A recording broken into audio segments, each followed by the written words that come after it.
Ya. Baik, saudara para terdakwa ya, penasihat hukum, juga JPU ya. Hari ini acaranya adalah putusan. Ya. Putusan sudah siap untuk dibacakan. Namun perlu saya sampaikan bahwasanya dalam pembacaan putusan ini nanti kita sepakati nanti langsung, artinya ada pembacaan pembuka, tetapi untuk keterangan saksi dan sebagainya cukup barang bukti merujuk pada putusan, fakta-fakta, dan langsung nanti ke pertimbangan hukumnya. Oke? Ya, putusan sudah siap sekitar 1000 halaman lebih. Ya, ya. Baik. Untuk para terdakwa juga tolong agar didengarkan.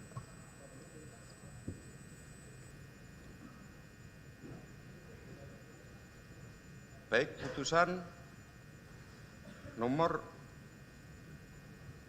68 Pitsus TPK 2025 PN Jakarta Pusat.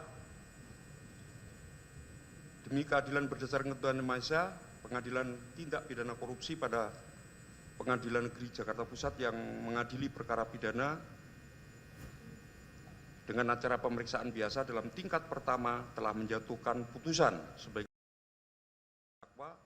terdakwa 1, Ira Puspadewi, lahir di Malang, 12 Desember 67, perempuan, warga negara Indonesia, tempat tinggal di Jalan Anggrek Raya nomor 23, Kecamatan Duren Sawit, Jakarta Timur, dan apartemen Mitra OSIS Residen, agama Islam, pekerjaan Direktur Utama PT ASDP Indonesia Ferry 2017 sampai dengan 2024. Terdakwa 2, Muhammad Yusuf Hadi, lahir di Kupang, 56 tahun, laki-laki, bangsa Indonesia, tempat tinggal Cempaka Putih,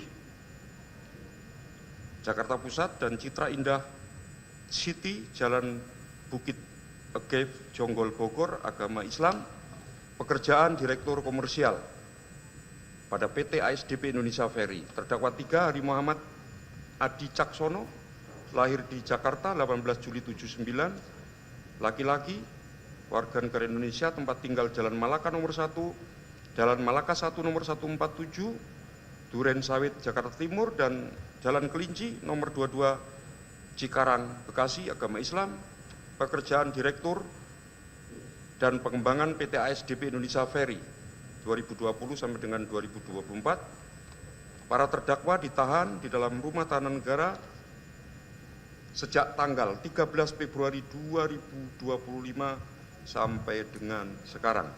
Para terdakwa dalam perkara ini didampingi oleh para advokat penasihat hukumnya, yaitu Dr. Susilo Aribowo SH MSI, Dodi Priambodo SH, Nila Prasna Paramita SH, Gunadi Wibakso SH CN, Kabul Pujianto SH, Agus Sujatmoko, Kuncoro Adi Prakoso, Kartika Citranada, Farida Rahmawati, dan seterusnya, dan kawan-kawan yang beralamat di Geraha Deka Jalan TB Simatupang, Kaving 8 Kebagusan, Jakarta Selatan, berdasarkan surat kuasa tanggal 7 Juli 2025 yang telah terdaftar di Kepanitraan Pengadilan Negeri Jakarta Pusat, Pengadilan Tindak Pidana Korupsi pada Pengadilan Negeri Jakarta Pusat setelah membaca surat penetapan Ketua Pengadilan Tindak Pidana Korupsi, penetapan Majelis Hakim, dan berkas-berkas perkara dan surat-surat lain yang bersangkutan, setelah mendengarkan keterangan saksi-saksi, para ahli, keterangan para terdakwa, memperhatikan bukti surat dan barang bukti yang diajukan di persidangan, setelah mendengarkan tuntutan pidana dari penuntut umum yang pada pokoknya agar Majelis Hakim pada Pengadilan Negeri Jakarta Pusat yang memeriksa dan mengadili perkara ini memutuskan menyatakan para terdakwa terbukti secara sah dan meyakinkan melakukan tindak pidana sebagaimana diatur dalam pasal 2 Undang-Undang Tipikor sebagaimana dalam dakwaan pertama, dan agar kepada terdakwa dijatuhkan pidana kepada terdakwa 1 dengan pidana penjara 8 tahun dan 6 bulan dan denda 500 juta subsidi 4 bulan, terdakwa 2 dan 3 dengan pidana penjara selama 8 tahun dan denda masing-masing 500 juta subsidi 4 bulan, dan barang bukti sebagaimana termuat di dalam tuntutan jaksa penuntut umum. Menimbang bahwa setelah mendengar pembelaan pribadi dari terdakwa 1, terdakwa 2, dan terdakwa 3, berikut pembelaannya dari penasihat hukum terdakwa yang dibacakan dan dilampirkan di persidangan tanggal 6 November 2025, yang selengkapnya pembelaan tersebut sebagaimana termuat di dalam putusan ini dan akan dipertimbangkan lebih lanjut di dalam pertimbangan.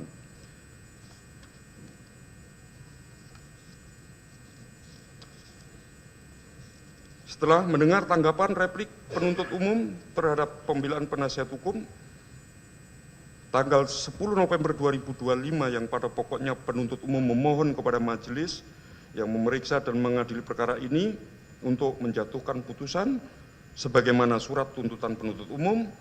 Setelah mendengar tanggapan penasihat hukum para terdakwa dan tanggapan para terdakwa atas replik penuntut umum tertanggal 13 November 2025 yang pada pokoknya sebagaimana termuat di dalam putusan ini.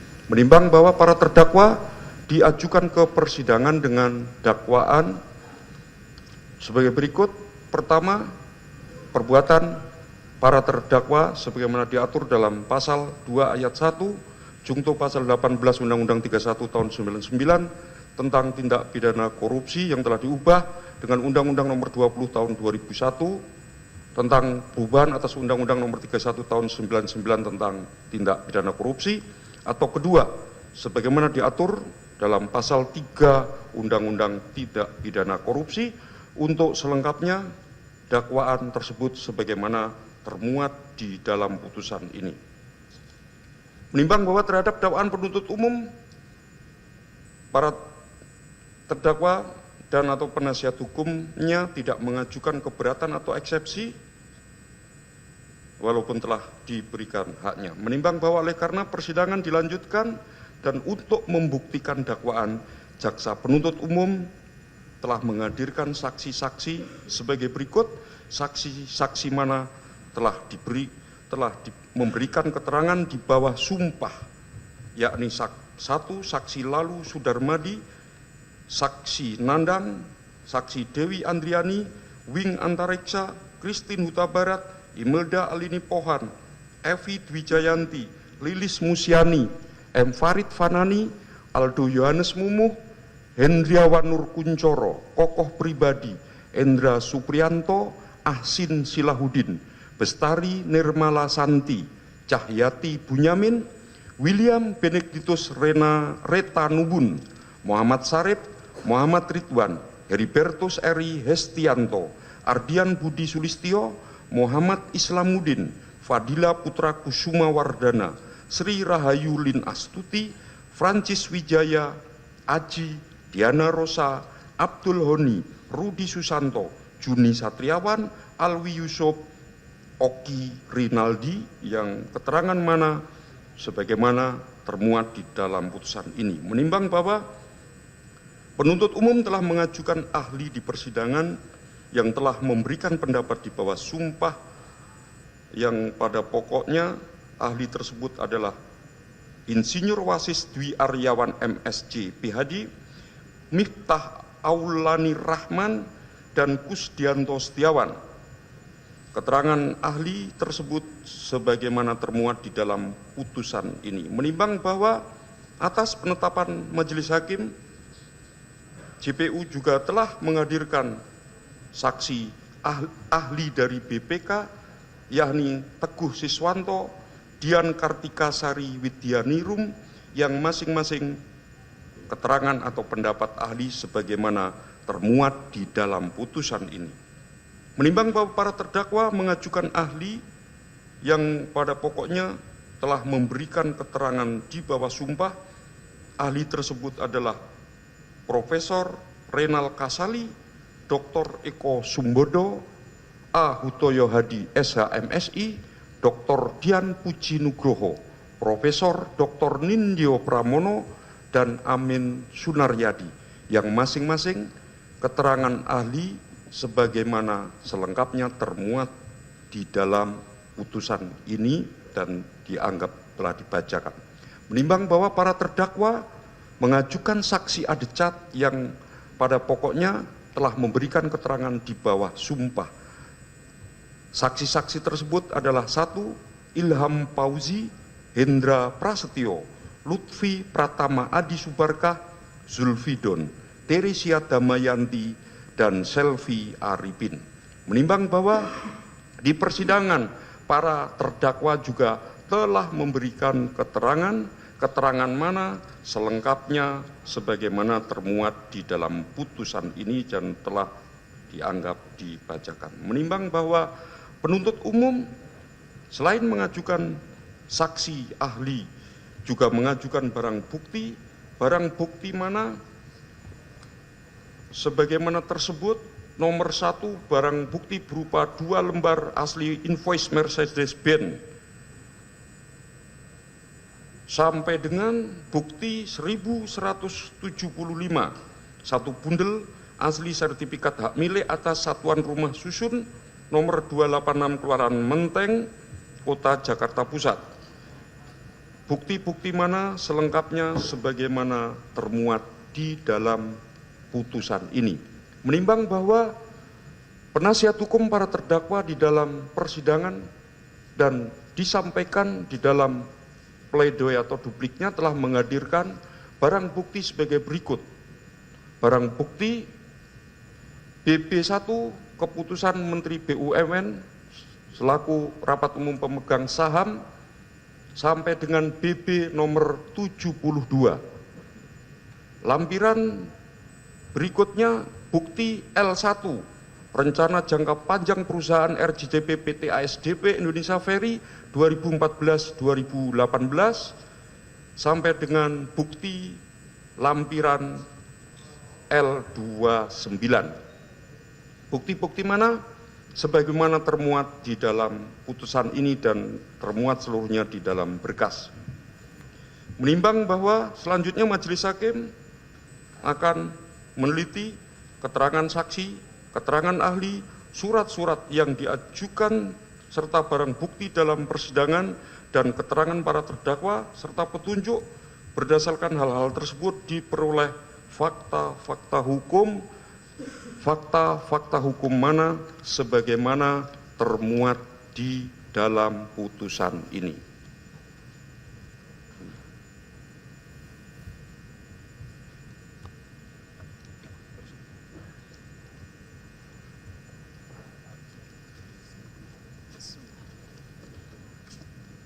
Menimbang bahwa selanjutnya majelis hakim akan mempertimbangkan apakah berdasarkan fakta-fakta hukum tersebut di atas, para terdakwa dapat dinyatakan telah melakukan tindak pidana yang didakwakan kepadanya. Menimbang bahwa selanjutnya segala sesuatu yang tercatat dalam berita acara persidangan ini merupakan bagian yang tidak terpisahkan dan dianggap menjadi satu kesatuan dalam putusan ini.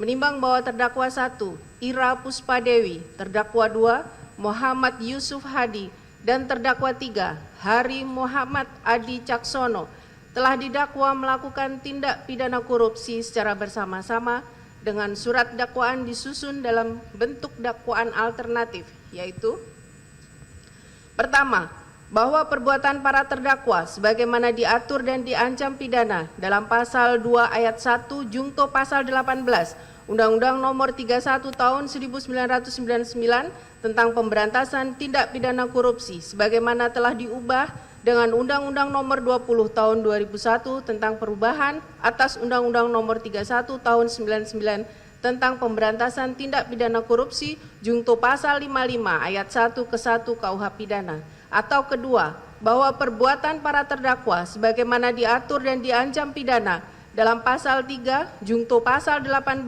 Undang-Undang Nomor 31 Tahun 1999 tentang pemberantasan tindak pidana korupsi sebagaimana telah diubah dengan Undang-Undang Nomor 20 Tahun 2001 tentang perubahan atas Undang-Undang Nomor 31 Tahun 1999 tentang pemberantasan tindak pidana korupsi jungto pasal 55 ayat 1 ke 1 KUH pidana. Menimbang bahwa para terdakwa didakwa oleh penuntut umum dengan dakwaan yang disusun secara alternatif, maka terlebih dahulu majelis hakim akan mempertimbangkan pilihan dakwaan yang dianggap paling sesuai dengan fakta-fakta yang relevan secara yuridis yang terungkap di persidangan dengan pertimbangan sebagai berikut.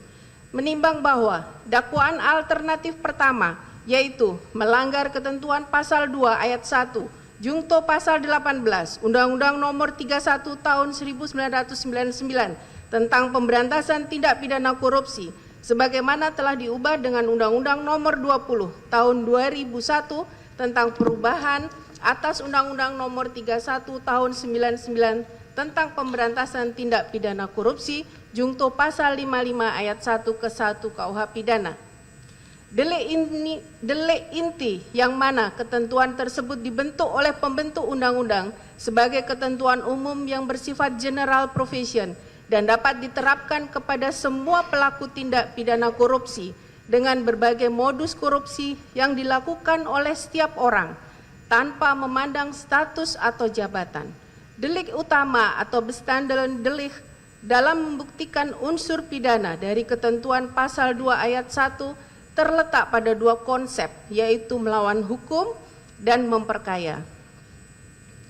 Menimbang bahwa sedangkan ketentuan pasal 3 Undang-Undang Nomor 31 Tahun 1999 tentang pemberantasan tindak pidana korupsi sebagaimana telah diubah dengan Undang-Undang Nomor 20 Tahun 2001 tentang perubahan atas Undang-Undang Nomor 31 Tahun 1999 tentang pemberantasan tindak pidana korupsi dibentuk untuk dapat diterapkan terhadap pelaku tindak pidana korupsi yang dilakukan melalui penyalahgunaan jabatan atau kedudukan.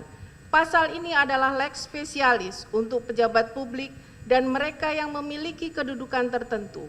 Inti dari ketentuan pasal 3 Undang-Undang Nomor 31 Tahun 1999 tentang pemberantasan tindak pidana korupsi sebagaimana telah diubah dengan Undang-Undang Nomor 20 Tahun 2001 tentang perubahan atas Undang-Undang Nomor 31 Tahun 1999 tentang pemberantasan tindak pidana korupsi adalah penyalahgunaan kewenangan, kesempatan atau sarana yang ada karena jabatan atau kedudukan. Pasal 3 tersebut tidak mensyaratkan pembuktian memperkaya, melainkan cukup dengan tujuan menguntungkan. Menimbang bahwa berdasarkan fakta hukum tersebut di atas yang relevan secara yuridis dihubungkan pula dengan identitas para terdakwa, diketahui bahwa para terdakwa adalah jajaran direksi pada PT ASDP Indonesia Ferry Persero dengan jabatan sebagai Direktur Utama PT ASDP Indonesia Ferry untuk terdakwa 1, Direktur Komersial dan Pelayanan PT ASDP Indonesia Ferry untuk terdakwa 2, dan Direktur Perencanaan dan Pengembangan PT ASDP Indonesia Ferry untuk terdakwa 3. Dan untuk PT ASDP Indonesia Ferry sendiri adalah perseroan yang diklasifikasikan sebagai badan usaha milik negara atau BUMN, sehingga majelis hakim meyakini bahwa para terdakwa memiliki kedudukan yang setara dengan penyelenggara negara atau pejabat publik. Menimbang bahwa berdasarkan hal tersebut di atas adalah tepat bagi majelis hakim untuk terlebih dahulu mempertimbangkan dakwaan alternatif kedua, melanggar pasal 3 Undang-Undang Nomor 31 Tahun 1999 tentang pemberantasan tindak pidana korupsi sebagaimana telah diubah dengan Undang-Undang Nomor 20 Tahun 2001 tentang perubahan atas Undang-Undang Nomor 31 Tahun 1999 tentang pemberantasan tindak pidana korupsi terlebih dahulu. Menimbang bahwa pasal 3 Undang-Undang Republik Indonesia Nomor 31 Tahun 1999 tentang pemberantasan tindak pidana korupsi sebagaimana telah diubah dan ditambah dengan Undang-Undang Nomor 20 Tahun 2001 tentang perubahan Undang-Undang Nomor 31 Tahun 1999 tentang pemberantasan tindak pidana korupsi Jungto pasal 55 ayat 1 ke 1 KUHP yang unsurnya sebagai berikut. 1. Unsur setiap orang. 2. Unsur dengan tujuan menguntungkan diri sendiri atau orang lain atau suatu korporasi. 3. Unsur menyalahgunakan kewenangan, kesempatan atau sarana yang ada padanya karena jabatan atau kedudukan. 4. Unsur yang merugikan keuangan negara atau perekonomian negara. 5. Unsur yang melakukan, menyuruh melakukan, dan turut serta melakukan perbuatan. Menimbang bahwa terhadap unsur-unsur tersebut, Majelis Hakim akan mempertimbangkannya sebagai berikut. 1. Unsur setiap orang. Menimbang bahwa unsur setiap orang menunjukkan subjek pelaku atau siapa pelaku yang pada saat ini diajukan sebagai terdakwa dalam persidangan untuk mempertanggungjawabkan perbuatannya karena didakwa melakukan suatu tindak pidana. Bahwa setiap orang dalam suatu rumusan tindak pidana merupakan syarat dari pembentuk undang-undang tentang siapakah yang dituju dari norma subjek dari suatu tindak pidana dalam peraturan perundang-undangan. Mereka yang disebut sebagai subjek norma adalah orang yang menjadi pelaku dari objek norma. Objek norma adalah perbuatan atau perilaku yang diwajibkan, dilarang, diizinkan, atau dikerjakan atau diberikan dispensasi untuk tidak dikerjakan oleh norma. Menimbang bahwa kata setiap orang ini sepadan dengan kata barang siapa yang biasa tercantum dalam perumusan delik, yaitu suatu istilah yang bukan unsur tindak pidana, melainkan merupakan unsur pasal yang menunjuk siapa saja, orang perorangan atau suatu korporasi sebagai pendukung hak dan kewajiban yang melakukan atau telah didakwa melakukan suatu perbuatan yang dilarang oleh peraturan perundang-undangan yang berlaku. Menimbang bahwa dalam pasal 1 angka 3 Undang-Undang Nomor 31 Tahun 1999 junto Undang-Undang Nomor 20 Tahun 2001 disebutkan bahwa yang dimaksud setiap orang adalah orang perorangan atau termasuk korporasi, sehingga menurut Majelis Hakim unsur setiap orang dalam tindak pidana korupsi sebagai subjek hukum penyandang hak dan kewajiban baik perseorangan atau korporasi sebagai norma adresat atau subjek norma yang daripadanya dapat dilekatkan perbuatan-perbuatan sebagaimana rumusan perbuatan korupsinya. Menimbang bahwa apabila pengertian tersebut dihubungkan dengan surat dakwaan yang diajukan oleh penuntut umum dalam perkara ini, di mana berdasarkan surat dakwaannya penuntut umum telah mengajukan terdakwa 1 Ira Puspadewi, terdakwa 2 Muhammad Yusuf Hadi, dan terdakwa 3 Hari Muhammad Adi Caksono sebagai terdakwa di persidangan dengan identitas sebagaimana dalam surat dakwaan, dan mereka para terdakwa membenarkan para terdakwa dalam keadaan sehat jasmani dan rohaninya, maka yang dimaksud setiap orang di sini adalah para terdakwa sebagai orang perseorangan. Menimbang bahwa di persidangan ternyata para terdakwa mampu menjawab pertanyaan yang diajukan kepadanya, sehingga dengan demikian para terdakwa termasuk orang yang mampu mempertanggungjawabkan atas segala perbuatannya. Oleh karena itu menurut Majelis Hakim tidak terdapat error in persona dalam perkara ini, maka cukup pula bagi Majelis Hakim dalam memeriksa dan mengadili perkara ini untuk mempertimbangkan lebih lanjut apakah benar para terdakwa sebagai adresat norm tersebut telah melakukan perbuatan-perbuatan sebagaimana yang didakwakan oleh penuntut umum dalam surat dakwaannya. Menimbang bahwa oleh karenanya berdasarkan pertimbangan tersebut, maka dengan demikian unsur setiap orang telah terpenuhi. Unsur dengan tujuan menguntungkan diri sendiri, orang lain, atau suatu korporasi. Menimbang bahwa unsur dengan tujuan menguntungkan dalam pasal 3 Undang-Undang Nomor 31 1999 junto Undang-Undang Nomor 20 Tahun 2001 merupakan unsur subjektif yang melekat pada sikap batin dari pelaku pada saat melakukan perbuatan. Kata tujuan dalam unsur ini harus ditafsirkan sebagai kesengajaan dengan tujuan yang berarti pelaku secara sadar mengetahui dan menghendaki timbulnya akibat berupa keuntungan bagi subjek hukum tertentu. Kehendak tersebut merupakan motor penggerak utama dari dilakukannya perbuatan penyalahgunaan wewenang. Menimbang bahwa frasa menguntungkan harus diartikan sebagai memperoleh suatu manfaat, faedah atau laba yang tidak sah atau tidak seharusnya diterima oleh subjek hukum tersebut. Keuntungan ini tidak harus bersifat material atau dalam bentuk uang tunai, namun perolehan fasilitas, status, atau manfaat non-material lainnya yang timbul dari perbuatan tersebut sudah dapat dikategorikan sebagai keuntungan. Menimbang bahwa unsur ini bersifat alternatif yang ditandai dengan penggunaan kata atau, maknanya adalah pembuktian unsur tersebut bersifat alternatif sehingga tidak diwajibkan untuk membuktikan bahwa keuntungan tersebut dinikmati sekaligus oleh diri sendiri, orang lain, dan suatu korporasi. Selain itu, perbuatan menguntungkan tersebut dilakukan dengan menyalahgunakan kewenangan dan keuntungan yang diperoleh itu bisa berupa uang, pemberian hadiah, fasilitas, dan kenikmatan lainnya. Berdasarkan jurisprudensi Mahkamah Agung Republik Indonesia tanggal 29 Juni 1989 nomor 813 Kapit 87, yang dimaksud menguntungkan diri sendiri atau orang lain atau suatu badan cukup dinilai dari kenyataan yang terjadi atau dihubungkan dengan perilaku para terdakwa sesuai dengan kewenangan yang dimilikinya karena jabatan atau kedudukan.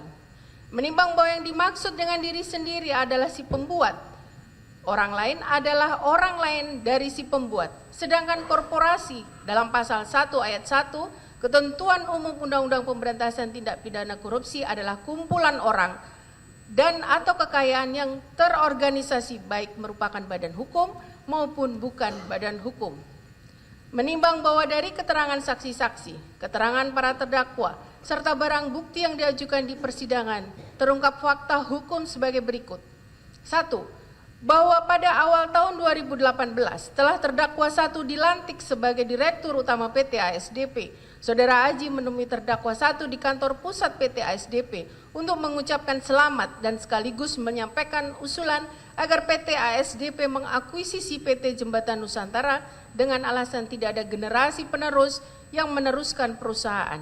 Namun atas permintaan tersebut terdakwa 1 belum memberikan tanggapan. 2. Bahwa sebelum melakukan penilaian, Aji menghubungi Muhammad Syarif dan mengirimkan file nilai 30 kapal dari 53 kapal Jembatan Nusantara dan afiliasinya sebesar 2,103 triliun, serta menyampaikan bahwa PT ASDP berharap dapat mengakuisisi kapal-kapal dan trayek lintasan kapal-kapal PT Jembatan Nusantara, yang kemudian Muhammad Syarif memerintahkan Kokoh pribadi dan Ahsin Silahuddin untuk membuat penghitungan nilai kapal mendekati penghitungan Aji. 3. Bahwa dalam chat WhatsApp tanggal 4 Mei 2021, Muhammad Syarif menyampaikan kepada Kokoh pribadi untuk tanda kutip dekatkan, dalam kurung mendekatkan, nilai hasil penilaian dengan penilaian sebelumnya yang ada selisih atau gap sekitar 600 miliar, di mana maksud permintaan tersebut adalah untuk menanyakan apakah nilai penilaian yang dilakukan tim sudah bagus atau belum dibandingkan dengan penilaian sebelumnya dari PT Jembatan Nusantara. 4. Bahwa hasil penilaian KJP PMB-Pro tersebut ternyata cenderung menggunakan harga pembanding yang jauh lebih tinggi ketimbang harga kapal dengan range ukuran dan tahun yang sama milik PT ASDP yang sama-sama dilakukan penilaian oleh KJP PMB-Pro dalam periode yang kurang lebih berdekatan, di mana berdasarkan analisis ahli Miftah Aulani Rahman, sekitar 97% dari 40 kapal PT Jembatan Nusantara dinilai dengan nilai yang jauh melebihi nilai yang diterapkan oleh KJP PMB-Pro untuk PT ASDP. 5. Bahwa berdasarkan hasil tax due diligence yang dilakukan oleh PricewaterhouseCoopers pada bulan April atau Mei 2021, ditemukan adanya potensi kurang bayar pajak PT Jembatan Nusantara dari tahun 2018 sampai 2020 dengan total sebesar 71 miliar rupiah yang mencakup berbagai jenis pajak seperti potensi sanksi administrasi, potensi PPh badan terutang atas pelaporan pengampunan pajak, potensi PPh badan atas pendapatan non-operasional, ketiadaan laporan penentuan harga transfer, potensi PPh badan atas klaim asuransi kapal yang terbakar, potensi PPh badan atas penghapusan utang pihak yang mempunyai hubungan istimewa, potensi pajak penghasilan final atas penjualan tanah dan bangunan kepada pihak lain yang mempunyai hubungan istimewa, dan lain-lain. 6. Bahwa PT Biro Klasifikasi Indonesia dalam kurung BKI yang ditunjuk untuk melakukan due diligence teknis dan operasional kapal menemukan bahwa terdapat 2 unit kapal yang belum siap operasi, yaitu KMP Marisa Nusantara karena status kelas dan sertifikat perhubungan lainnya sudah tidak berlaku, dan KMP Jembatan Musi II karena kapal dalam kondisi karam pada saat inspeksi tanggal 5 Juni 2021. Bahwa meskipun KMP Jembatan Musi II dalam kondisi karam pada tanggal 5 Juni 2021, namun dalam laporan nilai KJPP MB Pru tanggal 11 Juni 2021, kapal tersebut tetap dinilai dengan menggunakan pendekatan pasar sebesar Rp1.794.500.000 dengan alasan bahwa cut off date penilaian adalah per tanggal 31 Desember 2020, di mana pada waktu itu kapal masih beroperasi. Meskipun faktanya pada saat penilaian dilakukan kapal sudah karam. 8. Bahwa terdapat 4 kapal yang tidak beroperasi, yaitu kapal Panorama Nusantara, Persada Nusantara, Mahkota Nusantara, dan Santika Nusantara, serta potensi tidak diterimanya 100% klaim asuransi atas KMP Santika Nusantara yang terbakar.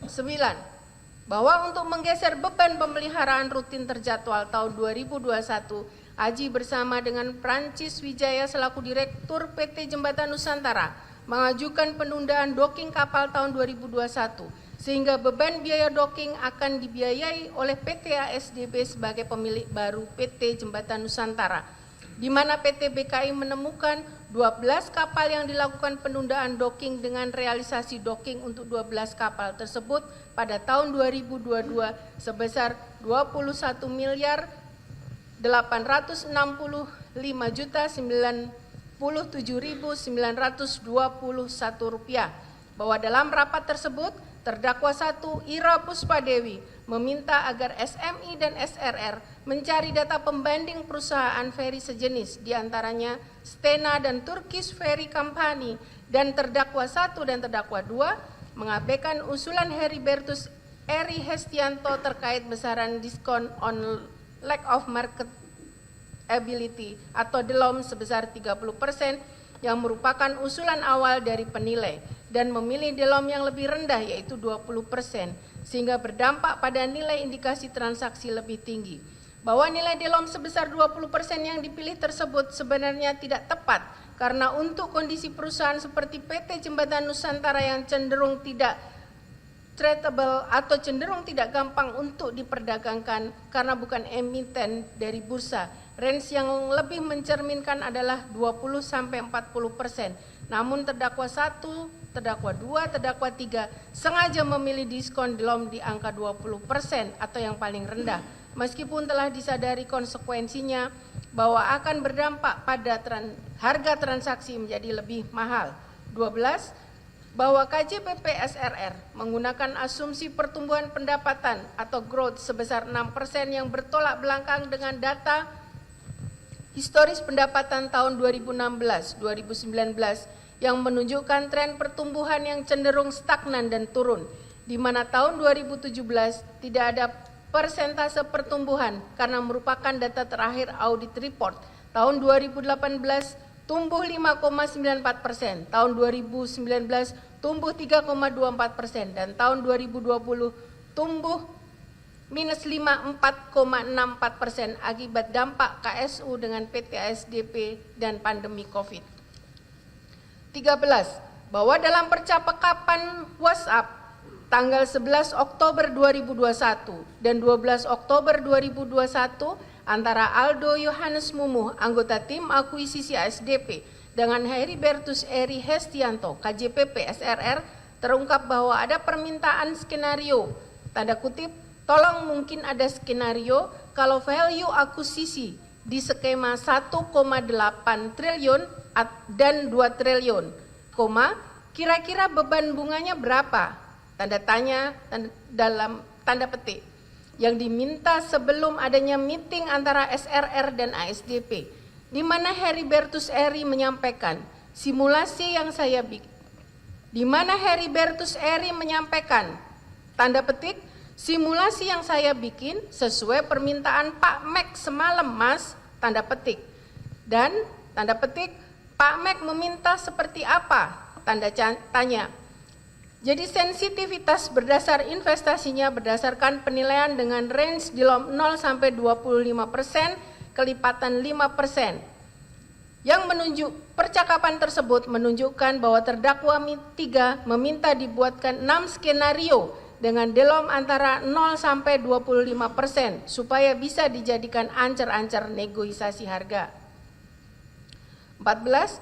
Bahwa tanggal 22 Maret 2019, terdakwa 1 dan terdakwa 2 bersama dengan Aji melakukan rapat pembahasan akuisisi PT Jembatan Nusantara di kantor PT ASDP yang dihadiri beberapa direktur PT ASDP, dan atas penawaran tersebut terdakwa 1 menyarankan untuk dilakukan kerjasama usaha atau KSU terlebih dahulu dengan maksud meningkatkan performa operasional dan keuangan PT Jembatan Nusantara, sehingga pada saat akan dilakukan akuisisi performa PT Jembatan Nusantara terlihat baik.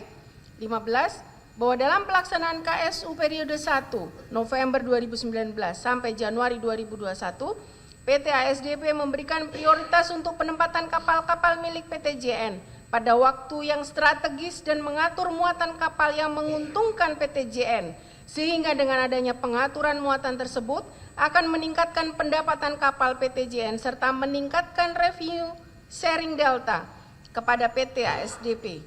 Padahal sebelum KSU, PT ASDP selalu memprioritaskan kapal-kapal miliknya sendiri pada jam-jam strategis. Menimbang bahwa berdasarkan fakta-fakta hukum yang relevan secara yuridis tersebut di atas, Majelis Hakim berpendapat bahwa unsur dengan tujuan menguntungkan diri sendiri atau orang lain atau suatu korporasi dalam pasal 3 Undang-Undang Nomor 31 Tahun 1999 Jungto 20 2001 harus dibuktikan melalui kausalitas antara penyalahgunaan kewenangan para terdakwa dengan timbulnya keuntungan bagi pihak lain yang pada saat bersamaan menimbulkan kerugian negara.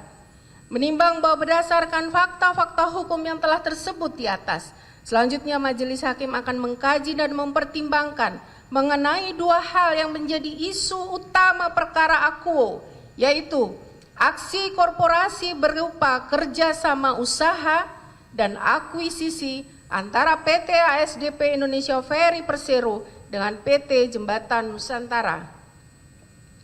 Menimbang bahwa selanjutnya Majelis Hakim akan mencari benang merah esensi permasalahan utama dalam perkara akuo dikaitkan dengan delik inti Pasal 3 Jungto Pasal 8 Undang-Undang Nomor 31 1999 Jungto Undang Nomor 20 2001, yaitu apakah aksi korporasi yang dilakukan PT ASDP Indonesia Ferry dalam fase KSU dan fase akuisisi telah dilakukan oleh para terdakwa secara nyata menguntungkan diri sendiri atau orang lain atau suatu korporasi. Menimbang bahwa dalam membuktikan unsur menguntungkan diri sendiri atau orang lain atau suatu korporasi dengan dihubungkan dengan fakta hukum akan dipertimbangkan sebagai berikut. Menimbang bahwa aksi korporasi pertama adalah fase kerjasama usaha tahap 1 Oktober 2019 sampai Januari 2021 dan KSU tahap 2 adendum kedua Januari 2021 sampai Maret 2022. Terdapat beberapa fakta hukum yang signifikan untuk dipertimbangkannya. Di antaranya adalah 1. Berdasarkan keterangan saksi Lalu Sudarmadi selaku Komisaris Utama PT ASDP di persidangan pada pokoknya menerangkan bahwa sejak tahun 2016 Saksi Lalu Sudarmadi telah mendapatkan informasi dari Komisaris PT ASDP Indonesia Ferry terkait adanya pertimbangan akuisisi PT Jembatan Nusantara, di mana kondisi kapal PT Jembatan Nusantara sudah berumur tua, bahkan ada kapal PT JN yang lebih tua dibanding kapal PT ASDP. Oleh karena itu, Dewan Komisaris PT ASDP pada saat itu sepakat untuk menolak rencana akuisisi PT JN tersebut dan lebih berfokus untuk membenahi kondisi internal PT ASDP seperti melakukan peremajaan kapal dan peningkatan pelayanan. Selain itu, Dadang S. Baskoro almarhum selaku Direktur Utama PT ASDP tahun 2016 tersebut sepakat untuk membatalkan rencana akuisisi PT JN dan fokus untuk membenahi kondisi internal ASDP, sehingga tidak ada kelanjutan dari rencana akuisisi PT JN pada saat direksi PT ASDP yang lama masih menjabat. 2. Bahwa namun pada awal 2018, setelah terdakwa 1 dilantik sebagai Direktur Utama PT ASDP, Saudara Aji datang menemui terdakwa 1 di kantor pusat ASDP untuk mengucapkan selamat dan sekaligus menyampaikan usul agar PT ASDP mengakuisisi PT JN dengan alasan tidak ada generasi penerus yang meneruskan perusahaan. Namun atas penawaran tersebut terdakwa 1 belum memberikan tanggapan. Bahwa terdakwa 1, Ira Puspadewi dalam kewenangannya selaku Direktur Utama menyarankan dilakukannya kerjasama usaha terlebih dahulu sebelum berlanjut pada tahap akuisisi. Bahwa terdakwa 1 sebagai Direktur Utama menyetujui serta menerbitkan keputusan direksi atau KD nomor 86 yang menggantikan KD nomor 35. Perubahan KD ini bertujuan untuk mempermudah pelaksanaan kerjasama usaha dengan PT JN. Bahwa KD 86 menambahkan ketentuan pengecualian persyaratan yang semula diwajibkan dalam KD 35, termasuk kewajiban penyampaian laporan keuangan oleh mitra, proses evaluasi studi kelayakan atau feasibility study oleh PT ASDP Indonesia Ferry, serta persetujuan melalui komisaris untuk kerjasama kapal. Bahwa terdakwa 1 bersama terdakwa 2 dan terdakwa 3 melakukan pembahasan dan penandatanganan perjanjian kerjasama usaha pengoperasian kapal pada tanggal 23 Agustus 2019 antara PT ASDP dengan PT JN dan afiliasinya sebelum adanya persetujuan Dewan Komisaris. Bahwa penandatangan perjanjian KSU yang dilakukan terdakwa 1 mendahului persetujuan atau izin dari komisaris, padahal sesuai ketentuan penetapan hasil pemilihan mitra yang bernilai lebih dari 25 miliar memerlukan persetujuan Dewan Komisaris. Meskipun terdakwa 1 menanggapi bahwa perjanjian KSU tanggal 23 Agustus 2019 belum melanggar aturan karena belum mencantumkan nilai atau objek tertentu. Ahli auditor forensik menyoroti perjanjian tersebut tidak memiliki klausul biaya dan dinyatakan akan diatur terpisah. Namun komitmen nominal KSU tahap pertama diperkirakan mencapai 130 miliar. Bahwa adanya surat permohonan persetujuan kepada Komisaris Utama PT ASDP tanggal 20 September 2019 tidak menyatakan bahwa KSU merupakan upaya penjajakan akuisisi PT JN dan hal tersebut diketahui oleh terdakwa 1. Sedangkan surat permohonan persetujuan kepada Menteri BUMN tanggal 11 Oktober 2019 yang juga disahkan dan ditandatangani oleh terdakwa 1 secara eksplisit menyatakan bahwa PT ASDP sedang dalam masa orientasi atau penjajakan kemungkinan proses akuisisi kapal sebagai upaya meningkatkan pertumbuhan usaha non-organik yang diawali dengan kerjasama usaha pengoperasian kapal dalam periode terbatas. Bahwa selain itu, selama pelaksanaan KSU periode 1 dan 2, PT ASDP memberikan prioritas untuk penempatan kapal-kapal milik PT JN serta PT ASDP pada waktu yang strategis di pelabuhan yang dikelola PT ASDP. Kebijakan tersebut menguntungkan performa PT JN dalam peningkatan pendapatan kapal PT JN dan afiliasinya sehingga memudahkan akuisisi sebagaimana keterangan saksi Francis Wijaya. Bahwa meskipun kondisi keuangan PT JN dan afiliasinya dinilai tidak sehat secara keseluruhan dan kemungkinan besar PT JN menggunakan perusahaan afiliasi untuk meminjam uang karena kesulitan meminjam ke bank, Karena perusahaan dalam kondisi rugi, PT ASDP tetap melanjutkan KSU sebagaimana keterangan Saudara Wing Antariksa. Bahwa dalam skema KSU, PT ASDP harus membiayai terlebih dahulu biaya operasional PT Jembatan Nusantara melalui model reimbursement.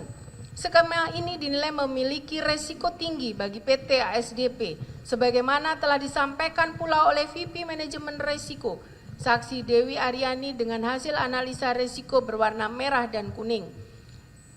Bahwa resiko yang diidentifikasi meliputi resiko tidak tertagihnya kewajiban mitra KSU belum didukung kajian yang valid dan andal, serta sumber dana KSU tidak tercantum dalam RKAP. Hal tersebut bersesuaian pula dengan keterangan saksi Wing Antariksa. Bahwa terdakwa 2 Saudara Muhammad Yusuf Hadi pernah menyampaikan kepada PTJN untuk tidak mempermasalahkan selisih perhitungan revenue sharing delta karena permasalahan tersebut dapat menimbulkan penilaian negatif terhadap PTJN yang akan dilanjutkan dengan tahap akuisisi. Bahwa sedari awal terdakwa 1 lebih menyarankan KSU dengan pertimbangan mempersiapkan PTJN agar baik secara performa operasional dan keuangan, sehingga pada saat akuisisi dilaksanakan, performa PTJN sudah terlihat baik karena proses akuisisi langsung dinilai rumit. Menimbang bahwa fase KSU tahap 1 dan fase KSU tahap 2 memang terbukti mampu memberikan keuntungan sebesar kurang lebih 11 miliar rupiah bagi ASDP, sehingga para terdakwa semakin yakin dan percaya diri untuk melanjutkan proses akuisisi PTJN. Menimbang bahwa namun demikian, walaupun rencana akuisisi tengah dipersiapkan oleh para terdakwa, terdapat penolakan dari saksi nandang atau komisaris yang di persidangan menerangkan bahwa pada pertemuan BOD disampaikan kepada Dewan Direksi, dalam tanda kutip, belum pernah ada pengusaha di Republik ini yang mau berbagi hasil dengan pemerintah. Jika pengusaha tersebut mau berbagi, maka pengusaha tersebut sedang dalam kesulitan. Tanda kutip. Namun pernyataan tersebut tidak diindahkan. Selain itu, Komisaris Utama Saksi Lalu Sudarmadi juga dengan tegas menolak rencana akuisisi dan pernah melaporkan risiko KSU maupun akuisisi kepada Menteri BUMN. Namun pada tanggal 29 April 2020, berdasarkan Akta Perubahan Nomor 58, dilakukan penggantian Dewan Komisaris PT ASDP dengan mengganti Lalu Sudarmadi sebagai Komisaris Utama, diberhentikan dan diganti oleh Saiful Haq Manan yang sebelumnya menjabat sebagai Komisaris PT ASDP, sehingga proses akuisisi berjalan sebagaimana yang dipersiapkan Dewan Direksi diantaranya para terdakwa.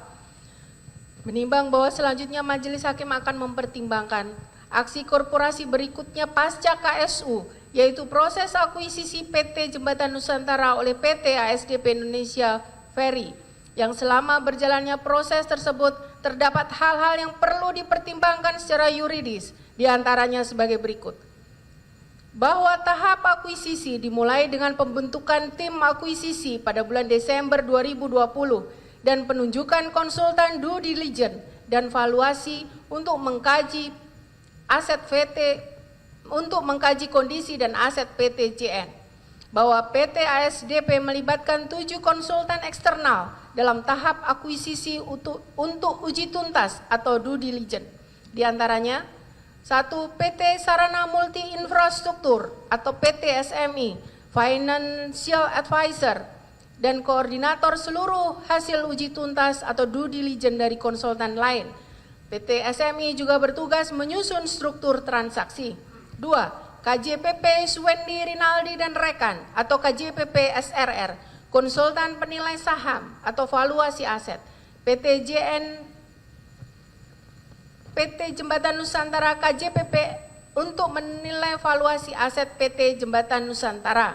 KJPP SRR berkonsorsium dengan PT SMI karena PT SMI tidak memiliki lisensi untuk penilaian. Di persidangan telah ternyata bahwa atas permintaan PT SMI, KJPP SRR tidak memasukkan penyesuaian uji tuntas, yaitu temuan keuangan Deloitte dan pajak PwC ke dalam rekonsiliasi nilai pasar saham PT JN. 3. KJPP Mutakin Bambang Purwanto Rozak Uswatun dan rekan atau KJPP MB Pro, konsultan penilai aset atau asset appraisal berupa kapal dan kendaraan. Di persidangan, penilai saksi M. Syarif mengakui adanya upaya memaksimalkan penilaian kapal-kapal PT JN mendekati 2,4 triliun dengan maksud agar proses akuisisi tidak gagal karena HSDP sangat ingin mengakuisisi. 4. PT Biro Klasifikasi Indonesia atau PT BKI, konsultan uji tuntas teknis Engineering Due Diligence, bertugas memeriksa 53 kapal dan kondisi teknis operasional. PT BKI ditunjuk langsung oleh BUMN dan hasil temuan PT BKI melaporkan adanya temuan 9 dari 5 kapal PT JN yang tidak disarankan untuk dilakukan akuisisi. Hal ini didasarkan pada pertimbangan bahwa kapal-kapal tersebut sudah tua dan membutuhkan biaya perbaikan yang besar. 5. Deloitte, PT Deloitte Konsultan Indonesia atau DKI, konsultan uji tuntas keuangan. Hasil uji tuntas menyarankan terkait kapal Marisa Nusantara, jika tidak ada rencana pengoperasian, klien sebaiknya tidak menyertakan kapal ini dalam transaksi dan ditemukan selisih atas piutang usaha dan uang muka BBM yang tercatat dan selisih piutang usaha tersebut disarankan dimasukkan dalam valuasi karena merupakan aset tanpa nilai di masa mendatang. 6. PwC, PricewaterhouseCoopers, konsultan uji tuntas perpajakan. PwC menemukan potensi resiko kurang bayar perpajakan PT JN. 7. Hiswara Bunyamin dan Tanjung, law firm konsultan uji tuntas hukum dan pendampingan dokumen transaksi. HBT juga ditunjuk langsung berdasarkan repeat order dari pekerjaan pra-IPO. Menimbang bahwa dengan temuan dan rekomendasi yang disampaikan oleh para konsultan independen, para terdakwa tetap melanjutkan proses dan meskipun resiko-resiko yang melekat pada PT JN telah diketahui oleh para terdakwa diantaranya. Terdakwa 1 selaku Direktur Utama mengabaikan hasil uji tuntas teknis Engineering Due Diligence PT BKI yang merekomendasikan untuk tidak mengakuisisi 9 kapal PT JN karena kondisinya tidak layak. Namun terdakwa selaku Direktur Utama PT ASDP tetap menyetujui untuk mengakuisisi 53 kapal milik PT JN. Terdakwa 1 yang dalam kapasitasnya sebagai Direktur Utama tidak berusaha menekan harga saat negosiasi terkait nilai akuisisi PT JN. Hal tersebut diakui pula oleh terdakwa 1 di persidangan dan bersesuaian pula dengan keterangan saksi Muhammad Syarif dari KJPP MB Pro yang menyatakan bahwa saksi dan timnya membuat penilaian aset kapal PT JN agar mendekati angka 2,1 triliun. Alasan pemaksimalan ini adalah karena ada kekhawatiran akuisisi akan batal, sebagaimana dari perkataan Saudara Aji atau penjual dalam tanda petik, ASDP itu sudah kepingin banget akuisisi PT JN. Tapi kalau ASDP mau akuisisi, ya harganya segitu. Kalau nggak mau, ya tidak usah jadi saja akuisisinya. Terdakwa 1, terdakwa 2, dan terdakwa 3 sebagai tim akuisisi tidak mempertimbangkan beragamnya kondisi dan usia kapal PT JN, di mana banyak kapal berusia tua, seperti 46 kapal berusia 30 tahun ke atas, dan tidak memutuskan skema pengambil alihan dengan cara lain yang paling menguntungkan PT ASDP. Terdakwa 3 selaku Direktur Perencanaan bersama Aji secara tidak langsung berdasarkan bukti percakapan WhatsApp yang diperlihatkan bahwa ada pesanan dari PT ASDP agar valuasi 53 kapal PT JN disesuaikan dengan angka yang ditetapkan penjual atau Saudara Aji dan diakui oleh KJPP MB Pro. Terdakwa 3 menyampaikan harapan PT ASDP untuk mengakuisisi kapal PT JN yang kemudian diikuti oleh Muhammad Syarif dari KJPP MB Pro untuk membuat perhitungan nilai kapal mendekati ekspektasi AJI, yaitu 1.272 miliar rupiah. Terdakwa 1 dan terdakwa 3 tidak berusaha dengan sungguh-sungguh menekan pengeluaran untuk biaya akuisisi dengan meminta usulan besaran diskon on lack of market ability atau DILOM sebesar 30% dari KJPP SRR, namun menyetujui dan sepakat begitu saja penggunaan DILOM 20% yang lebih rendah dan berdampak pada nilai indikasi transaksi yang lebih tinggi dengan dalih menjaga profesionalitas konsultan. Padahal di sisi lain, para terdakwa mengetahui dan memahami secara nyata bahwa DILOM 30% akan memberikan hasil nilai indikasi transaksi akuisisi rendah, yang mana hal tersebut seharusnya dapat dipakai untuk bahan negosiasi.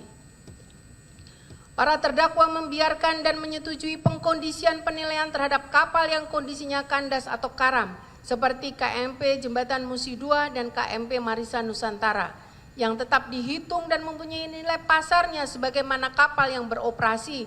Selain itu, berdasarkan hasil pemeriksaan uji kepatuhan dari BPK ditemukan adanya rekomendasi untuk penyelesaian kapal Mahkota Nusantara yang sampai perkara ini disidangkan masih belum dapat dimanfaatkan oleh PT ASDP Indonesia Ferry.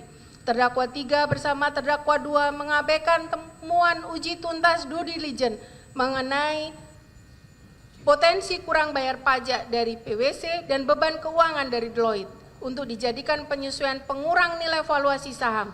Padahal seharusnya temuan ini digunakan sebagai amunisi negosiasi untuk menawar harga akuisisi dengan lebih rendah. Namun hal tersebut tidak dilakukan oleh para terdakwa.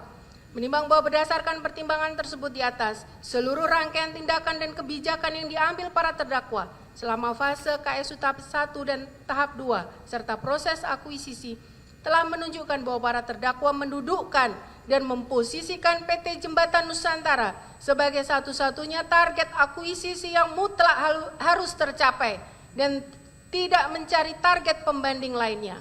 Hal ini terungkap di persidangan bahwa nilai akuisisi diputuskan mendekati nilai yang diminta oleh saudara Aji, penjual atau pemilik PT JN, sehingga berbagai kekurangan yang ada di dalam internal PT JN diupayakan oleh para terdakwa untuk dipermak dan di make up agar nampak bahwa PT JN adalah perusahaan penyeberangan yang layak untuk diakuisisi oleh BUMN sekelas PT ASDP Indonesia Ferry, dan keputusan akuisisi bukan keputusan yang salah.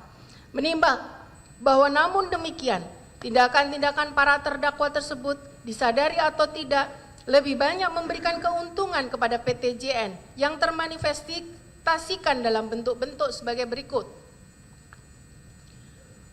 Para terdakwa menyepakati nilai akuisisi secara final dengan saudara Aji sebesar 1.272 miliar rupiah. Kesepakatan harga ini terjadi bahkan sebelum ada penilaian final dari konsultan valuasi saham SMI dan KJPP SRR, tanpa ada upaya menawar harga dengan berbagai kondisi temuan yang semestinya dapat dijadikan pengurang harga. Bahwa bantuan operasional untuk PT JN melalui mekanisme reimbursement dan pengalihan beban hutang melalui KSU seolah-olah menghidupkan kembali kondisi keuangan PT JN. Bahwa pengalihan kewajiban utang yang cukup besar, yaitu diketahui bahwa PT JN memiliki utang perbankan sekitar 583 miliar per 31 Desember 2020 pada BNI, BRI, BSI melalui berita acara negosiasi dan kesepakatan final. Utang sebesar 500 miliar kepada BNI, BRI, BSI diteruskan oleh PT JN baru dalam kurung yang sudah dimiliki oleh PT ASDP. Utang sebesar 83 miliar kepada OK Bank dan CSUL akan direfinancing oleh PT ASDP. Sesuai BAP, seluruh utang dan piutang PT JN menjadi hak dan kewajiban PT ASDP selaku pembeli atau perusahaan yang mengakuisisi PT JN. Bahwa pengalihan beban perawatan kapal dengan penundaan docking rutin tahunan 12 kapal milik PT JN dengan tujuan agar beban peliharaan terjadwal tahun 2021 dialihkan kepada PT ASDP sebagai pemilik baru PT JN. Bahwa penanggungan biaya perbaikan oleh ASDP atas kapal-kapal yang diakuisisi ternyata memiliki riwayat perawatan yang buruk dan banyak kerusakan tersembunyi, termasuk kapal yang kondisinya kandas atau karam seperti KMP Jembatan Musi II dan KMP Marisa Nusantara. Meskipun perjanjian menyebutkan bahwa biaya perbaikan kapal Marisa Nusantara dan Mahkota Nusantara seharusnya menjadi kewajiban manajemen lama PT JN, faktanya PT ASDP atau PT JN manajemen baru yang harus membiayai biaya perbaikan dan docking tersebut.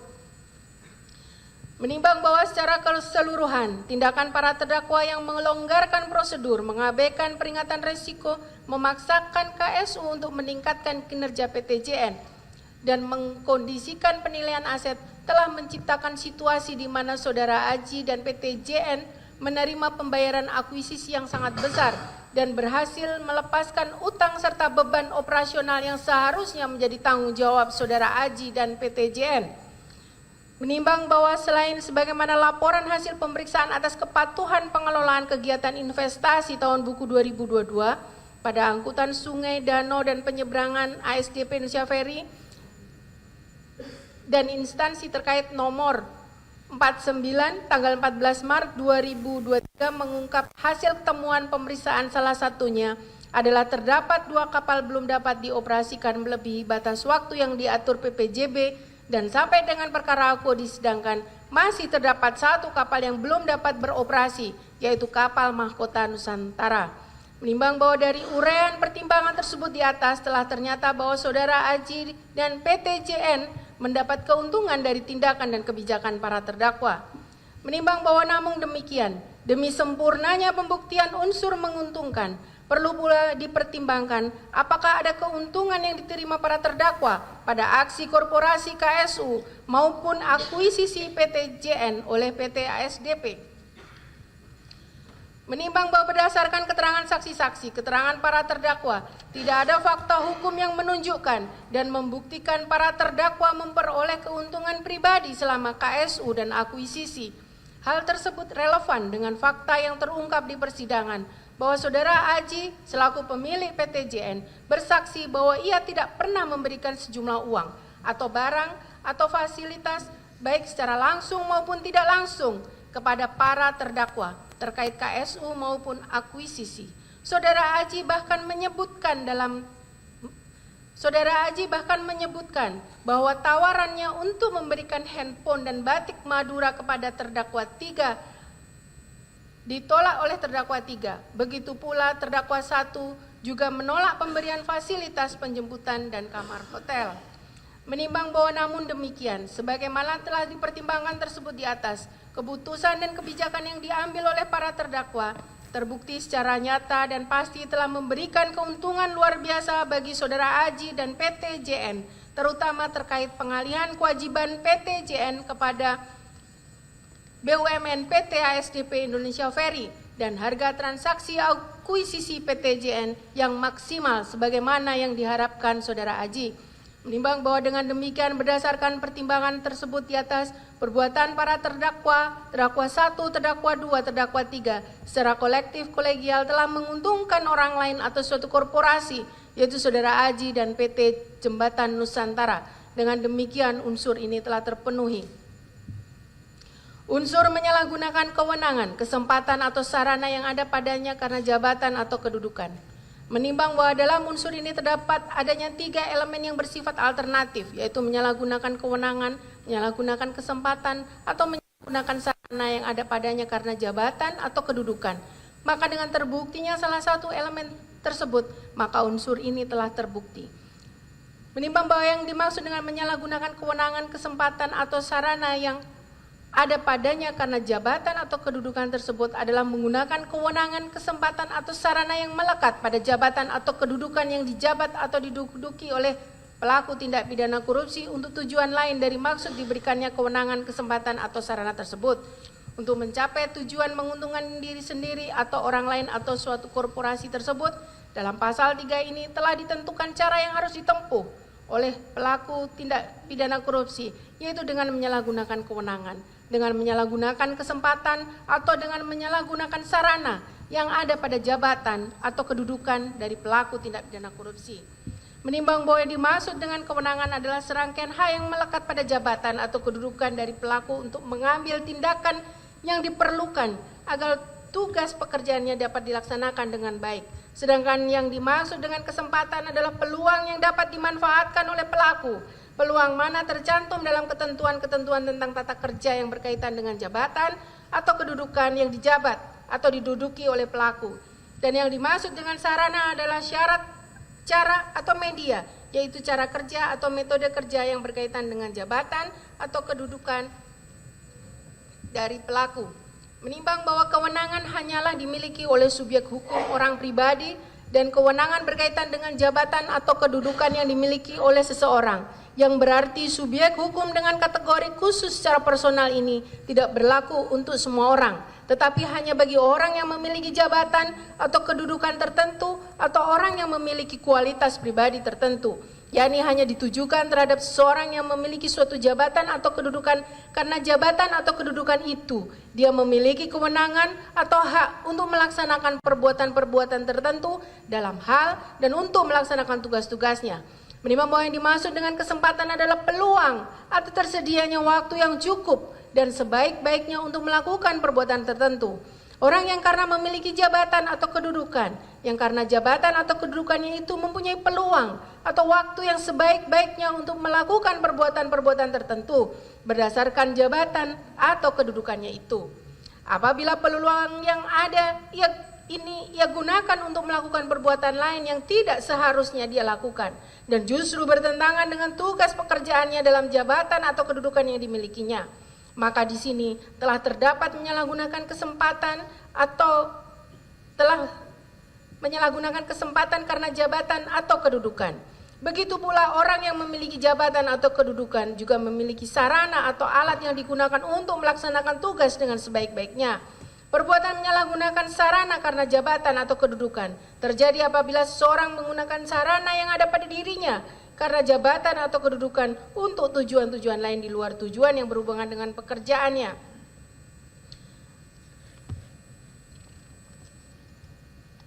Menimbang bahwa untuk mengetahui adanya penyalahgunaan kewenangan yang dilakukan oleh si pembuat sebagaimana dimaksud unsur pasal 3 Undang-Undang Tindak Pidana Korupsi, haruslah seseorang mempunyai kewenangan tertentu yang melekat pada kedudukan atau jabatannya, sehingga harus ada hubungan kausalitas langsung antara perbuatan pidana dengan jabatan pelaku. Menimbang bahwa tugas pokok dan kewenangan terdakwa 1 selaku Direktur Utama PT ASDP adalah 1. Menentukan visi misi serta bersama direktur lain menentukan arah kerja perusahaan. 2. Menjalankan stakeholder engagement dalam rangka kepengurusan perusahaan. 3. Bersama direksi PT ASDP menentukan pekerjaan dan pembagian kerja dalam organisasi. Menimbang bahwa tugas dan wewenang terdakwa 2 selaku Direktur Komersial PT ASDP antara lain. 1. Menetapkan strategi dan kebijaksanaan komersial, operasional, pelayanan, dukungan usaha, dan perintisan di kantor regional dan kantor cabang sesuai perencanaan pengembangan yang telah ditetapkan. 2. Melakukan pengawasan dan evaluasi kinerja kegiatan komersial, operasional, pelayanan, dukungan usaha, dan keperintisan di kantor regional dan kantor cabang. 3. Menyelesaikan tantangan dan kendala strategis yang dihadapi dalam pelaksanaan kegiatan komersial, operasional, layanan, dukungan usaha, dan keperintisan di kantor regional dan kantor cabang. Menimbang bahwa tugas dan wewenang terdakwa 3 selaku Direktur Perencanaan dan Pengembangan PT ASDP adalah 1. Mengarahkan dan mengawasi pelaksanaan kegiatan perencanaan dan pengembangan strategis bisnis, inovasi strategis sesuai dengan rencana strategi jangka panjang perusahaan maupun anak perusahaan. 2. Menetapkan strategi pengembangan usaha untuk pencapaian pertumbuhan perusahaan melalui kajian atas program perusahaan yang telah disusun. 3. Mengevaluasi implementasi strategi dan melakukan penyelarasan terhadap pelaksanaan program perusahaan. 4. Mengarahkan dan mengawasi pelaksanaan riset dan pengembangan yang dapat dijadikan sebagai suatu ide dalam pengembangan usaha perusahaan. Menimbang bahwa dengan memperhatikan beberapa doktrin hukum tersebut di atas dalam membuktikan unsur menyalahgunakan kewenangan, kesempatan atau sarana yang ada padanya karena jabatan atau kedudukan, maka dihubungkan dengan fakta hukum sebagai berikut. 1. Bahwa untuk menindaklanjuti penawaran aji dan mempermudah terrealisasinya akuisisi, terdakwa 1, terdakwa 2 memerintahkan Dewi Andriani selaku VP Hukum PT ASDP melakukan revisi pedoman kerjasama di lingkungan PT ASDP nomor KD 35-201-ASDP/2018 agar tidak dipersulit dan dibuat lebih sederhana terkait kajian.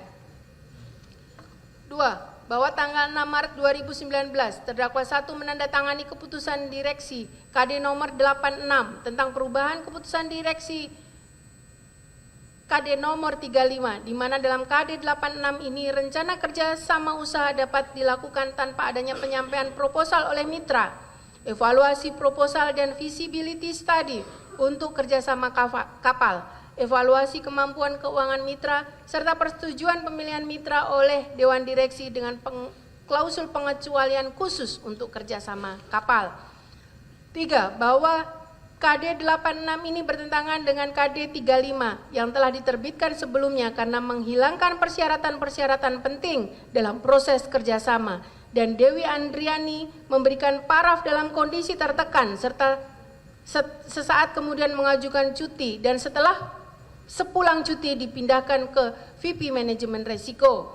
4. Bahwa tanggal 20 Agustus 2019 telah ada berita acara diskusi antara PT ASDP dan PT JN yang membahas mengenai perkiraan biaya operasional sekitar 32 miliar per bulan, sehingga direksi ASDP sudah memahami bahwa nilai yang akan ditransaksikan melebihi threshold 25 miliar rupiah yang merupakan batas kewenangan direksi dan memerlukan persetujuan komisaris.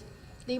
Bahwa sekitar bulan Agustus 2019, Dewi Andriani yang telah menjabat sebagai VP Manajemen Resiko dan QA diperintahkan oleh terdakwa 2 untuk menyusun profil resiko kerjasama PT ASDP dengan PT JN, dan berdasarkan analisa dan kajian, Dewi Andriani menyimpulkan kerjasama antara PT ASDP dengan PT JN memiliki tingkat eksposur resiko tinggi dengan rating merah.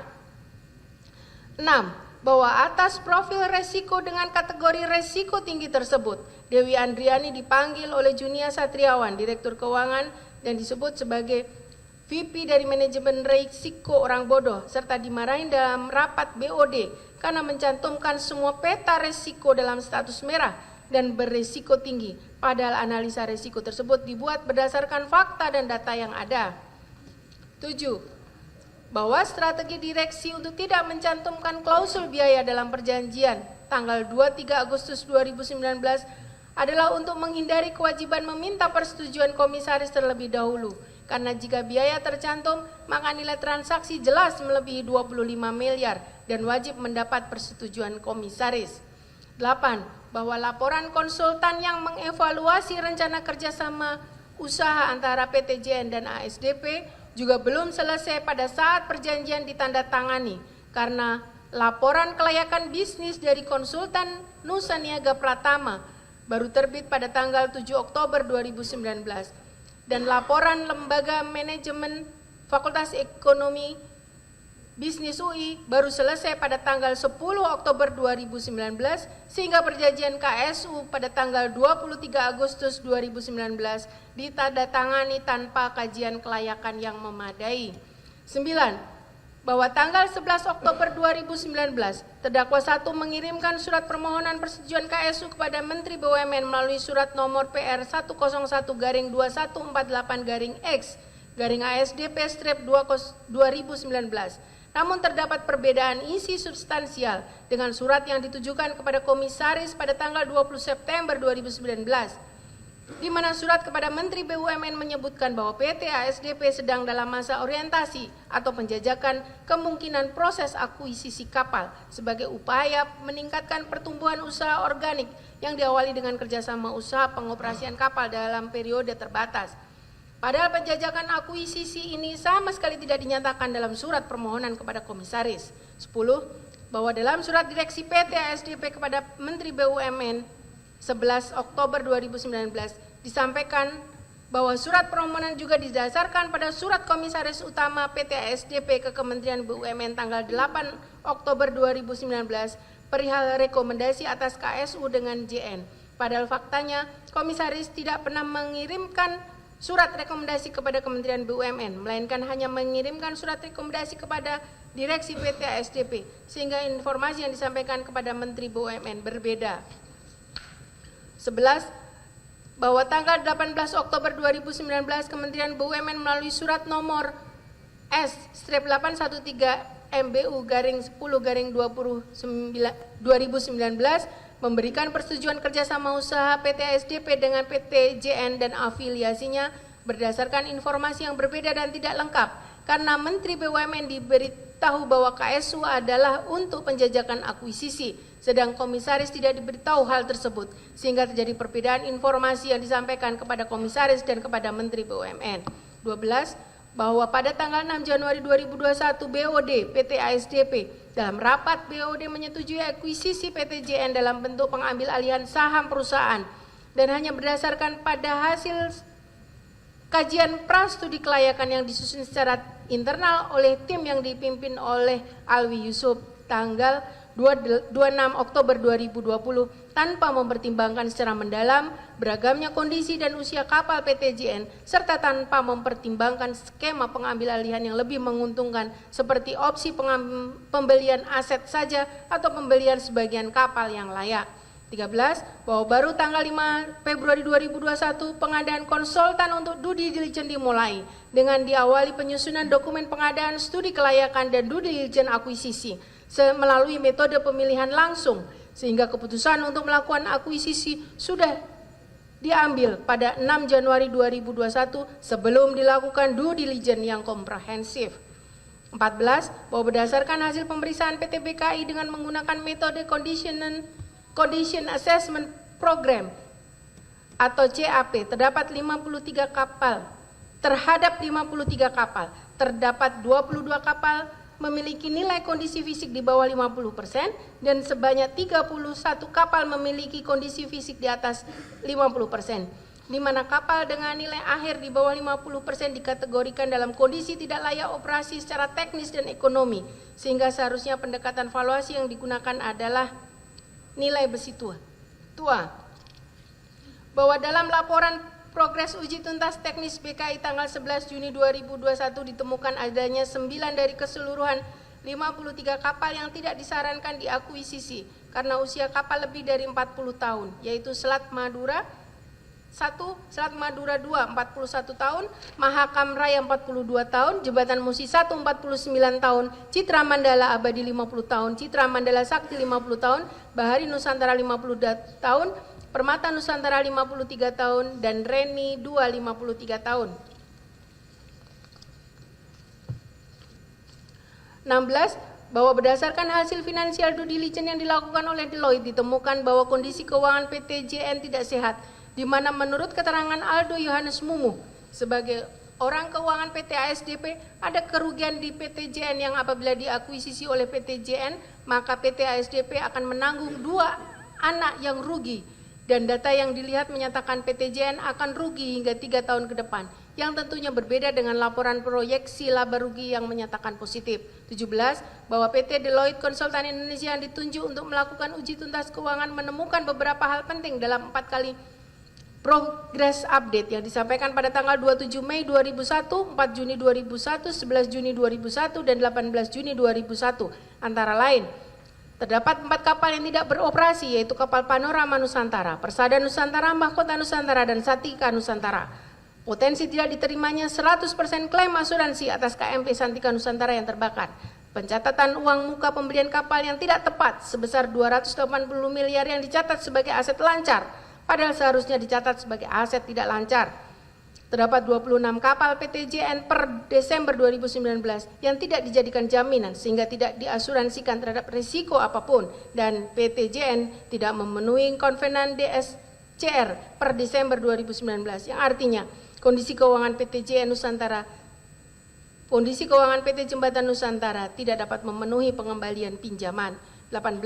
Dalam laporan tax due diligence tersebut, PWJ memberikan rekomendasi penting yaitu ASDP dapat mempertimbangkan untuk menghitung nilai penggantian terkait temuan kurang bayar perpajakan atas JN yang tidak memenuhi kewajiban perpajakan sebelum periode transaksi jual beli terjadi, yang berarti potensi kurang bayar pajak 17,1 miliar tersebut seharusnya menjadi pertimbangan dalam menentukan harga akuisisi.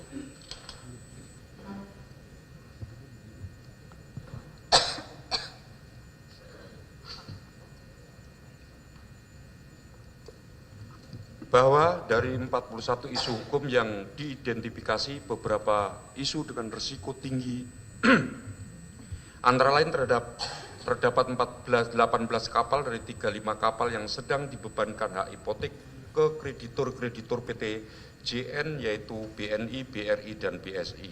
20 bahwa Biro Klasifikasi Indonesia yang ditunjuk untuk melakukan due diligence teknis dan operasional kapal menemukan bahwa terdapat 2 unit kapal yang belum siap operasi yaitu KMP Marisa Nusantara karena status kelas dan sertifikat perhubungan lainnya sudah tidak berlaku, dan KMP Jembatan Musi II karena kapal dalam kondisi karam pada saat inspeksi tanggal 5 Juni 2021. 21 bahwa meskipun KMP Jembatan Musi II dalam kondisi karam pada tanggal 5 Juni 2021 namun dalam laporan penilaian KJCP MBP Pro tanggal 11 Juni 2021 kapal tersebut tetap dinilai dengan menggunakan pendekatan pasar sebesar Rp1.794.500.000 dengan alasan bahwa cut off dates penilaian adalah per tanggal 31 Desember 2020, di mana pada waktu itu kapal masih beroperasi meskipun faktanya pada saat penilaian dilakukan kapal sudah karam. 22 bahwa KAP Marisa Nusantara yang dalam keadaan docking saat dilakukan penilaian tetap dinilai dengan pendekatan pasar sebesar Rp112.081.400.000 dengan melakukan adjustment atau penyesuaian atas kerusakan yang ada, padahal kapal tersebut tidak pernah beroperasi karena dalam kondisi rusak dan sertifikatnya sudah tidak berlaku. Ketiga bahwa saat presentasi KJPP Mpru kepada pihak PT ASDP dalam rangka penyampaian draft awal hasil penilaian tersebut tidak ada seling atau keberatan terhadap hasil penilaian dari pihak PT ASDP dan tidak ada juga permintaan untuk menurunkan angka dari penilaian tersebut. Bahkan Alwi Yusuf sempat menyampaikan bahwa pendekatan pendapatan yang dihitung KJPP Mpru masih terlalu pesimistis. 24 bahwa kondisi saat presentasi dan penyampaian draft awal penilaian aset PT JN sangat kontras dengan kondisi saat presentasi dan penyampaian draft awal penilaian aset PT ASDP dalam rangka IPO, di mana dalam presentasi penilaian aset PT ASDP Muhammad Syarif menerima banyak challenge dan keberatan dari pihak PT ASDP atas draft awal penilaian yang dibuat KJPP Mpru. Sementara dalam presentasi penilaian aset PT JN tidak ada keberatan yang diberikan oleh pihak PT ASPDP. 25 bahwa dalam percakapan WhatsApp 11 Oktober 2021 dan 12 Oktober 2021 antara Aldo Yohanes, anggota tim akuisisi ASDP dengan Heribertus Eriestianto, KJPP SRR, terungkap bahwa ada permintaan skenario. Tolong mungkin ada skenario kalau value akuisisi di skema 1,8 dan 2 triliun. Kira-kira beban bunganya berapa? Yang diminta sebelum adanya meeting antara SRR dan ASDP, di mana Heribertus Eri menyampaikan simulasi yang saya bikin sesuai permintaan Pak Mek semalam, Mas. Dan Pak Mek minta seperti apa? Jadi sensitivitas berdasarkan investasinya, berdasarkan penilaian dalam ring dalam 0 sampai 25%, kelipatan 5% yang menunjukkan bahwa terdakwa 3 meminta dibuatkan 6 skenario dengan dalam antara 0 sampai dengan 25% supaya bisa dijadikan anjak-anjak negosiasi harga. 26 bahwa tanggal 20 Oktober 2021 bertempat di rumah Aji yang terletak di Kebayoran Lama, Jakarta Selatan dalam acara ulang tahun Aji yang dihadiri terdakwa 1, terdakwa 2, 3, Junia Satriawan, dan Saipul Haq Manan, Komisaris Utama yang hadir sebentar lalu pulang. Akhirnya disepakati nilai akuisisi perusahaan PT JN oleh PT ASDP sebesar 1,1.272 miliar dengan beban hutang PT JN akan ditanggung oleh PT ASDP. Bahwa tanggal 22 Desember 2002 dilaksanakan pendatangan akta pengambil alihan saham nomor 138, jual beli saham nomor 139, dan pernyataan keputusan pemegang saham perubahan anggaran dasar PT JN nomor 140 yang ditandatangani oleh Junia Satriawan selaku PLT Direktur Utama PT ASDP dan Rudi Susanto selaku Direktur PT Mahkota Pratama dan PT Indonesia VIP di hadapan Notaris Ju Dima Satria SHMKN sehingga terbit surat nomor AHU/AH-0103/0116605 dari Kementerian Hukum dan HAM RI. Menimbang bahwa pada awal pembahasan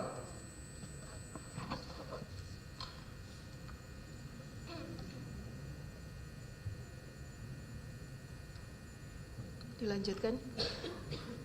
Menimbang bahwa pada awal pembahasan untuk pelaksanaan kerjasama usaha, terdakwa 1 dan terdakwa 2 memerintahkan revisi pedoman kerjasama KD 35 menjadi KD 86, yang mana perubahan tersebut meniadakan syarat-syarat seperti evaluasi kemampuan keuangan mitra, feasibility study, dan persetujuan Dewan Komisaris. Perubahan KD dimaksud agar memudahkan proses kerjasama usaha dengan PT JN, padahal terungkap di persidangan VP Hukum Saudari Dewi Andriani sempat memberikan pertimbangan bahwa KSU dengan PT JN dirasa belum perlu karena kondisi keuangan PT JN yang tidak sehat atau rating merah.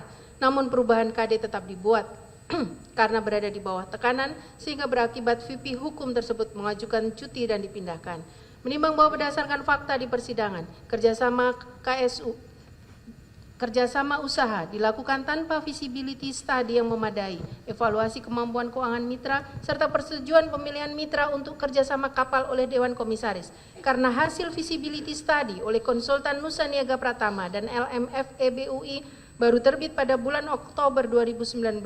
Selain itu, para terdakwa atau direksi mengetahui biaya operasional KSU mencapai 32 miliar per bulan, yang mana nilai ini melampaui batas kewenangan direksi yang maksimal hanya 25 miliar. Namun demikian, terdakwa 1 tetap menandatangani perjanjian kerjasama usaha pada tanggal 23 Agustus 2019 tanpa meminta persetujuan komisaris terlebih dahulu, sehingga menempatkan komisaris pada posisi menerima keadaan yang telah terjadi. Menimbang bahwa selain tersebut di atas, dalam tata persuratan korespondensi yang dilakukan direksi atau yang ditandatangani terdakwa 1, Direktur Utama, terdapat perbedaan substansi redaksi yang disampaikan, di mana surat yang diajukan oleh direksi PT ASDP kepada Dewan Komisaris tertanggal 20 September 2019 tidak menyatakan bahwa KSU merupakan upaya penjajakan akuisisi PT JN. Namun dalam laporan yang dilampirkan menyebutkan bahwa kesepakatan pola kerjasama diubah dari akuisisi perusahaan menjadi KSU untuk periode 1 tahun ke depan.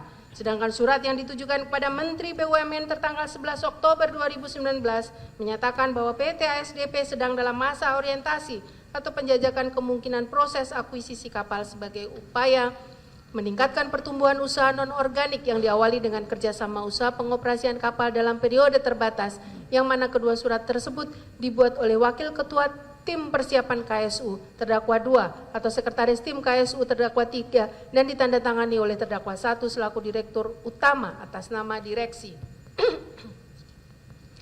Menimbang bahwa berdasarkan hal-hal tersebut di atas, dapat disimpulkan bahwa para terdakwa melakukan beberapa tindakan dan kebijakan, yaitu tindakan merubah aturan internal dan melanggar prosedur persetujuan berjenjang, melampaui batas kewenangan nilai transaksi dalam KSU, sehingga memotong jalur persetujuan komisaris, berusaha mengabaikan hasil kajian internal terkait manajemen risiko yang dibuat oleh VP Hukum dengan hasil risiko tinggi atau rating merah, serta menyampaikan informasi yang berbeda secara substansi kepada Dewan Komisaris maupun Menteri BUMN, yang mana semua tindakan serta kebijakan tersebut dilakukan dengan maksud dan dalam rangka mempercepat dan mempermudah dilaksanakan KSU dengan PT JN.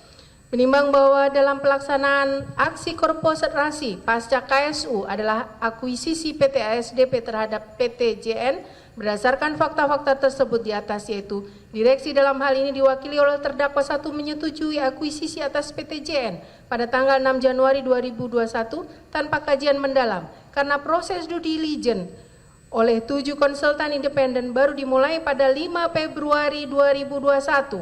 Hal ini justru membuktikan bahwa keputusan akuisisi sebagai keputusan yang dipastikan harus berjalan dan terwujud meskipun hasil kajian secara objektif belum keluar dan proses akuisisi dijalankan sejak Oktober 2020 hingga 2021 tanpa adanya pedoman internal terkait akuisisi di PT ASDP. Karena pedoman baru yaitu perubahan RJPP PT ASDP terbit pada bulan September 2021. Menimbang bahwa pada waktu pelaksanaan kerjasama usaha dan akuisisi, rencana jangka panjang perusahaan RJPP PT ASDP Indonesia Ferry yang seharusnya berlaku setelah periode 2014-2018 adalah RJPP 2019-2023. Namun terdapat perubahan RJPP PT ASDP dari periode 2019-2023 menjadi RJPP tahun 2020-2024. Dilakukan atas arahan pemegang saham Kementerian BUMN yang tujuannya adalah untuk menyeragamkan periode tahun awal RJPP seluruh BUMN. Selanjutnya RJPP PT ASDP Indonesia Ferry tahun 2020-2024 tersebut disahkan pada tanggal 29 Januari 2021 dan menurut saksi Aldo Yohanes selaku VP Keuangan pada dokumen PowerPoint pembahasan RJPP tahun 2020-2024 tertanggal 12 Oktober 2020 tidak pernah tertulis ada rencana PT ASDP Indonesia Ferry untuk mengakuisisi PTJN. Yang tercantum adalah bahwa PT ASDP Indonesia Ferry Persero hanya akan melakukan penambahan armada hingga menjadi 170 kapal pada tahun 2024 dari sejumlah 153 kapal pada 2020 dan akan melakukan joint operation fleet sebanyak 52 kapal saja. Menimbang bahwa tindakan dan keputusan akuisisi yang diambil para terdakwa tersebut di atas adalah keputusan yang mendahului kajian, sehingga keputusan direksi dalam hal ini para terdakwa dalam pelaksanaannya lebih bersifat defensif terhadap hasil temuan para konsultan due diligence. Di antaranya, 1. Temuan BKI dalam laporan Final Engineering Due Diligence PT BKI sempat menyampaikan adanya temuan bahwa 9 dari 53 kapal PTJN tidak disarankan untuk diakuisisi. Alasan yang dikemukakan adalah umur kapal yang sudah tua dan membutuhkan biaya perbaikan besar.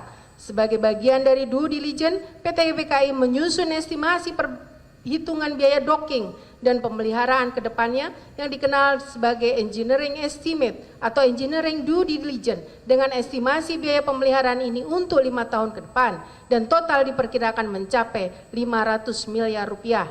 2. Temuan dari PwC adanya potensi kurang bayar pajak PTJN sebesar 71 miliar yang seharusnya menjadi pengurang harga akuisisi. 3. Temuan dari HBT Hiswara Bunyamin dan Tanjung, law firm berfokus pada risiko hukum.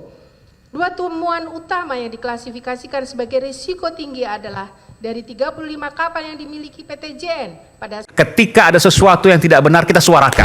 Ini bagaimana semua terangin dia sedumu ini? Ini manusia pecundang yang sangat merugikan bangsa kita ini. Saatnya jadi member eksklusif di channel YouTube Official ID. Tantang lagi para nama sumpah di antara Al-Quran. Dia pengen masuk TV. Konten premium yang tidak layak ditik. Live interaction. Halo pemirsa Ayu, sini baru selesai. Emoji dan best spesial. Reakses konten pilihan. Klik YouTube Official iNews. Join member hanya Rp10.000 per bulan.